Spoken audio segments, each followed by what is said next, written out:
I told you that a lot of the pain that you experience in life comes from how you tell your story, how you tell your story to yourself, how you tell your story out in the world, and that you could change your suffering by changing the story.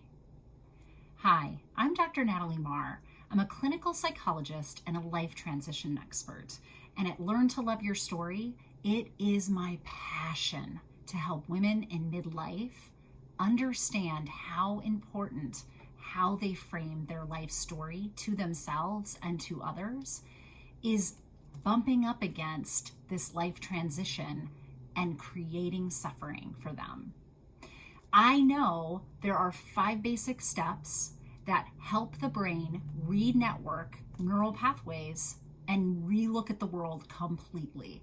Now, what does that mean, Dr. Natalie? What it means is it isn't just like a trite, tell your story differently, be more positive. That's not what I'm talking about here. The story that you tell yourself sometimes isn't even in words. What? The story we tell ourselves is sometimes really ingrained in us. It's ingrained in the way that we frame the world. And it's like a blueprint or a lens in our brain. And everything that we look at, we are looking at through that lens or through that blueprint. And we are interpreting through that lens or through that blueprint. This is what I mean by how you tell yourself your story and how you tell your story out here greatly shapes who you are and certainly shapes your experience of your suffering. I want to help you shift this. So here's a tip for you. When you catch yourself talking about your story in such a way to someone else that you're blaming or complaining or venting, stop a minute.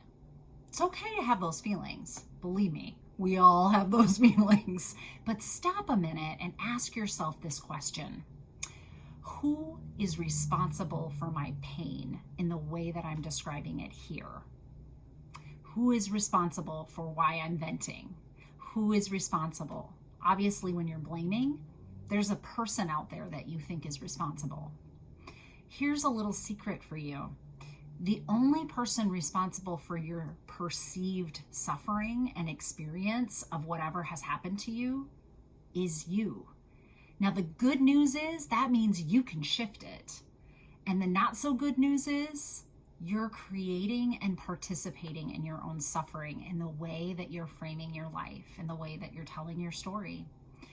I want to help you with this. And I would head over to learntoloveyourstory.com right now and click on my masterclass. Every couple months or so, I do free masterclasses. So I'll talk about what this 5-step scientifically based process is, why it's layered one on top of another. Or if you just want to jump in, go to the courses and see for yourself what those 5 areas are and how they might help you.